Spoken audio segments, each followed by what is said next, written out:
नमस्कार विद्यार्थी मित्रांनो, विक्रम गावडे स्वागत करतो तुमचं युनियन एज्युकेशन युट्यूब चॅनल मध्ये। तर विद्यार्थी मित्रांनो, आज आपण बघणार आहोत की बोनस मार्क नेमके आपल्याला मिळतात कसे, किंवा बोनस मार्कचा आपल्याला काय फायदा होणार आहे का, किंवा बोनस मार्कचा आपल्या येणाऱ्या पर्सेंटाईलवरती काय इफेक्ट होणार आहे का, आणि इफेक्ट होत असेल तर तो कसा होणार आहे।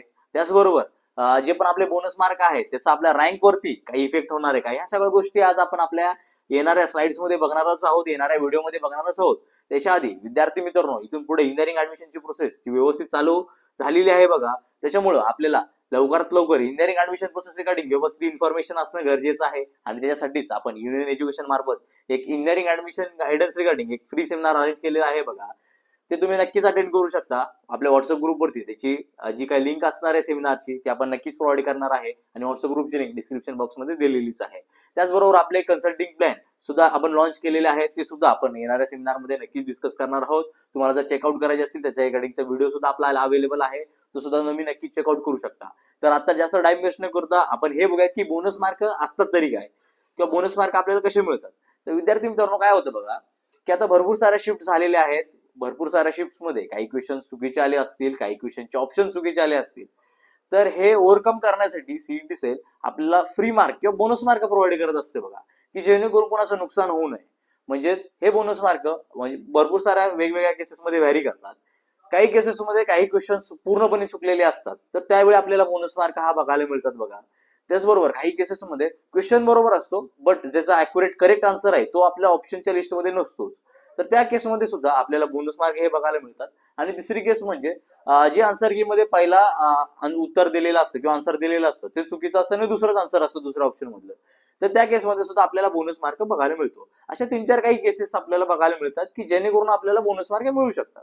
आणि विद्यार्थी मित्रांनो, जर तुम्हाला बोनस मार्क कुठल्या शिफ्ट मधून किती आलेत हे माहिती करून घ्यायचं असेल, त्या रिगार्डिंग व्हिडिओ हवा असेल तर तुम्ही नक्कीच कमेंट बॉक्समध्ये कमेंट करा की बोनस मार्क्स व्हिडिओ म्हणून, तर आपण नक्कीच त्याच्यावरती व्हिडिओ बनवूयात।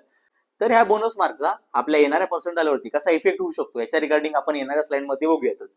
तर विद्यार्थी मित्रांनो, त्यासाठी आपण एक 2 सिनारिओ कन्सिडर करूयात, सिनारिओ 1 आणि सिनारिओ 2। तर सिनारिओ 1 मध्ये शिफ्ट 1 चा स्टुडंट आहे आणि सिनारिओ 2 मध्ये शिफ्ट 2 चा स्टुडंट आहे। तर ह्या दोन्ही स्टुडंटला सुद्धा सेमच मार्क आलेला आहे, ते म्हणजे 180 आउट ऑफ 200। तर शिफ्ट 1 मध्ये आपल्याला जो पण बोनस मार्क आहे ते बघायला मिळालेले नाही आहेत, बट शिफ्ट 2 मध्ये बोनस मार्क बघायला मिळालेले आहेत।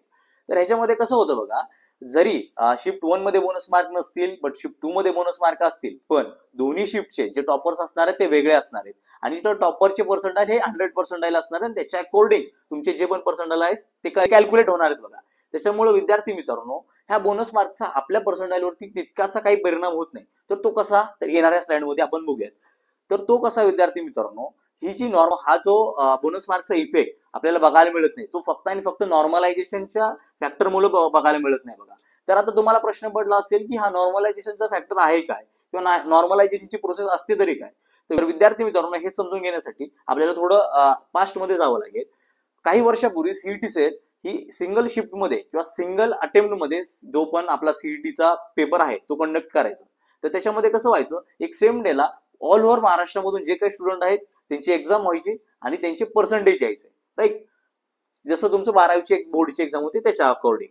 बट विद्यार्थी मित्रांनो, झालं काय, कालांतराने खूप सारे स्टुडंट्स हे सीईटीची एक्झाम द्यायला लागले, त्याच्यामुळे एका सेम डेला सेम एक्झाम घेणं पॉसिबल होत नव्हतं। त्याच्यामुळे सीईटी सेलने काय केलं की वेगवेगळ्या शिफ्ट्स मध्ये सीईटी सेलची जी पीसीएम ग्रुपची एक्झाम आहे किंवा पीसीबी ग्रुपची एक्झाम आहे ती कंडक्ट करायला चालू केलं। त्याच्यामुळे झालं काय, शिफ्ट 1 शिफ्ट 2 असे मल्टिपल डेजला पडत गेल्या। त्याच्यामुळे होतं तर काय, काही शिफ्ट सोपे असतात, काही शिफ्ट अवघड असतात, काही शिफ्ट मॉडरेट असतात। म्हणजे याचा एकंदरीत अर्थ काय की सगळ्याच शिफ्टचा जो पण डिफिकल्टी लेवल हा इक्वल येत नाही।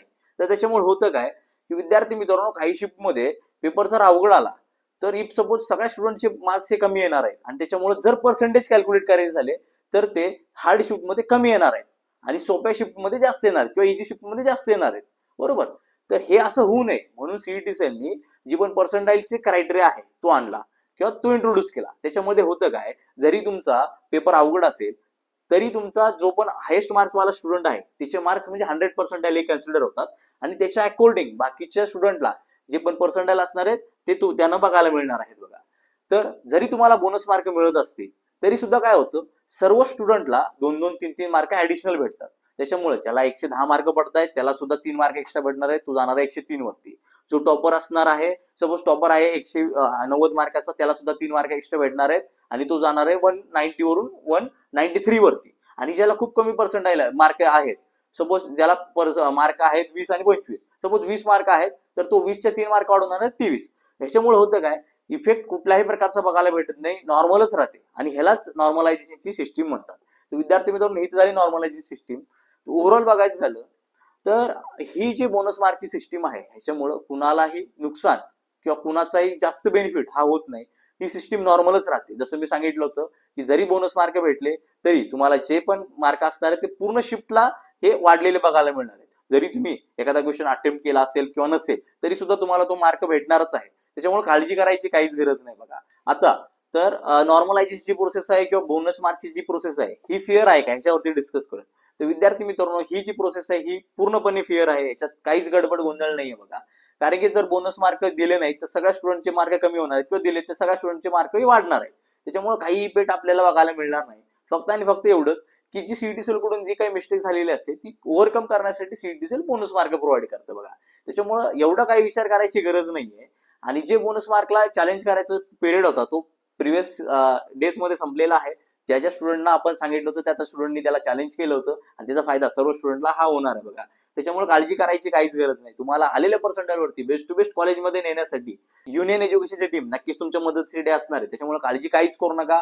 फक्त आणि फक्त तुम्ही इथून पुढे ज्या पण अपडेट आहेत ते रेग्युलर फॉलो करा आणि त्या फॉलो करण्यासाठी तुम्ही आपल्या युट्यूब चॅनलला नक्की सबस्क्राईब करू शकता आणि आपलं जे पण व्हॉट्सअप ग्रुप आहे त्याला नक्की जॉईन करून ठेवा. ठीक आहे.